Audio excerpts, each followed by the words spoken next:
Donc, nous allons voir aujourd'hui comment créer un tableau sous Google Spreadsheets et faire des calculs en adaptant le format des résultats à nos données. Donc, en l'occurrence ici, dans l'énoncé qui vous est proposé, vous devez utiliser ce document à propos des 30 glorieuses,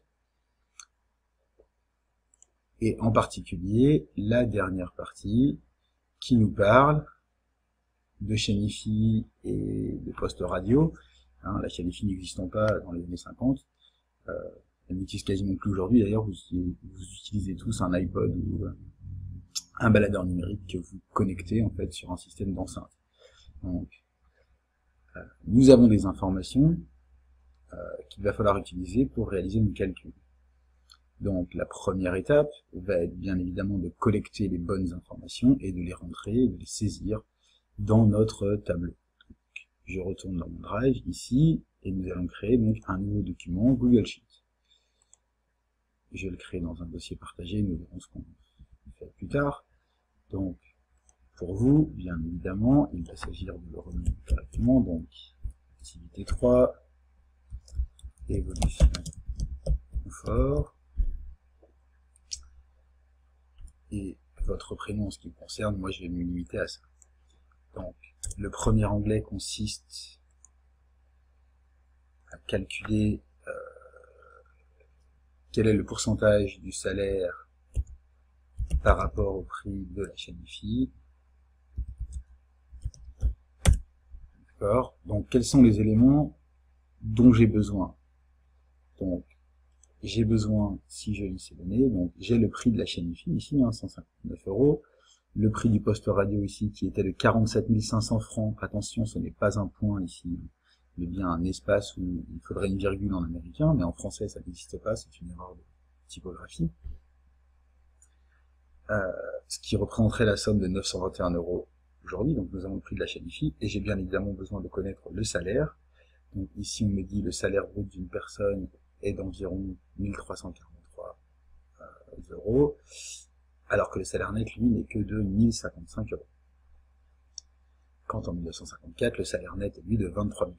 Donc, j'ai des salaires, j'ai aussi des prix de vente, mais j'ai deux monnaies à manipuler, l'euro, qui est la monnaie courante en France, et le franc, je devrais même dire l'ancien franc, en 1954. Donc, je vais lister ici les informations dont j'ai besoin. En ligne, par exemple, je pourrais très bien mettre le salaire. D'accord. Et ce salaire, il est en francs, mais selon les cas de figure, il est aussi en euros. J'ai besoin du prix également disponible en francs et du prix en euros. Donc, je pourrais préciser le prix de chaîne IFI et le salaire net, bien évidemment. Donc, je dispose de 2 années, 1954, et la deuxième donnée concerne 2012 pour cette information. Donc, ici, je vais rentrer les informations relevées. Donc, 47 500 francs dans un cas, ce qui fait 921 €. Donc, le prix 47 500 et 921,05 €, si je ne m'abuse, 0,3 et 159 € pour la chaîne IFI. En 2012, donc 159. Alors, ce que l'on constate ici, c'est que j'ai rentré des chiffres, mais cet outil est conçu, prévu, pour utiliser des données. Donc, je vais sélectionner ces deux cases, et je vais choisir ici, alors on voit que j'ai le format $, c'est pas ce qui m'intéresse, il va me falloir aller chercher un format avancé. Donc, plus de format ici, plus de format et plus de monnaie. Donc, en l'occurrence, ce que je vais utiliser, c'est l'euro. Donc je vais descendre, aller chercher l'euro. Et je pourrais bien évidemment le personnaliser. Alors, je suis en euros et je suis en format américain. En France, on n'utilise pas forcément les séparateurs milliers, et clairement, le symbole euro est placé après la monnaie. Donc, vous voyez qu'en cliquant sur la petite flèche ici, je peux changer le format, hein, et mettre donc, mon séparateur de milliers. Ces deux cases-là sont aussi en euros, donc je vais les changer, hein, plus de format, plus de monnaie, et revenir à l'euro. Et j'applique la même donnée. Pour celui-là, le franc français, la question est, est-ce que je vais le trouver? C'est pas sûr, dans le sens où le franc français n'existe plus depuis très longtemps, donc on peut toujours aller voir, hein, peut-être qu'il existe. Voilà, classé par F, ça n'existe pas. Ni French franc, ni franc français. Conclusion, je vais fermer cela et aller créer moi-même le format franc français. Donc pour ce faire, je vais me servir d'un modèle de base, hein, puisqu'il y en a qui existent. C'est pas la peine de réinventer la roue. Je pourrais partir de format monétaire comme celui-là, ou tout bêtement partir d'un format nombre. Donc mon format des nombres va être celui-ci. D'accord, par exemple, ça veut dire qu'il va s'ajuster automatiquement. Si je rajoute un dièse ici, je peux aller jusqu'à 2 chiffres après la virgule. Je vais mettre un espace, des guillemets, et taper franc français. D'accord, je pourrais taper franc. Et vous voyez que automatiquement les nombres vont apparaître de cette façon-là. J'applique, et vous voyez que mon nombre a changé. D'accord, je vais faire la même chose ici. Alors, si je ne veux pas retaper dans le menu, une solution simple consiste à sélectionner ces cases. Le rouleau ici, vous voyez que c'est écrit Paint Format, ce qui veut dire copie du format, et je le reporte là. Donc, je n'ai plus qu'à saisir les valeurs manquantes. Quelles sont les valeurs dont je dispose? Donc, pour le salaire, nous avons dit le salaire net de 1055,42 €. Donc, 1055,42 €. J'ai pas besoin de taper le symbole euro, il s'est intégré automatiquement.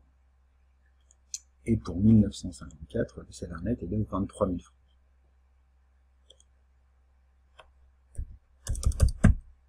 Vous voyez, la mise en forme s'est assurée, hein, c'est faite toute seule.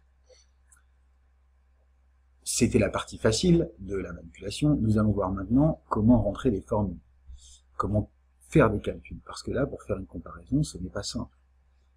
D'accord? Donc, si je souhaite calculer le taux qui nous est demandé, qui va être lui un pourcentage, d'accord, c'est-à-dire le rapport entre le salaire brut, comme indiqué dans l'énoncé ici, hein, entre le prix de la chaîne IFI et le salaire net.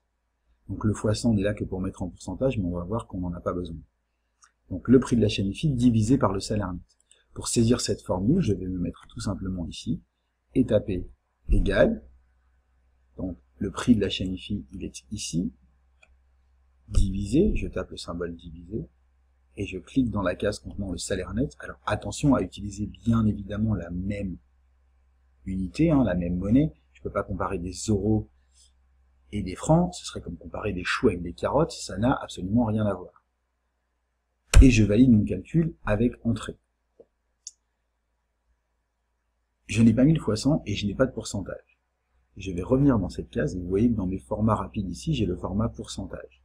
Quand je clique dessus, automatiquement, d'accord, le symbole pourcentage apparaît et mon nombre a été multiplié par 100, d'accord, ce qui est le principe de base du calcul de pourcentage.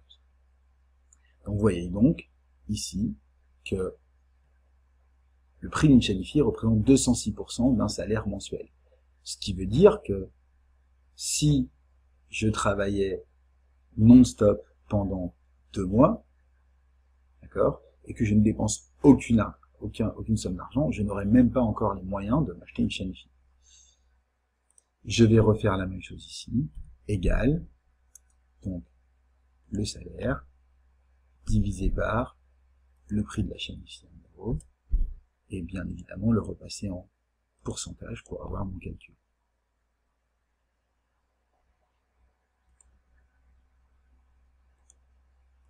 J'ai fait le calcul à l'envers,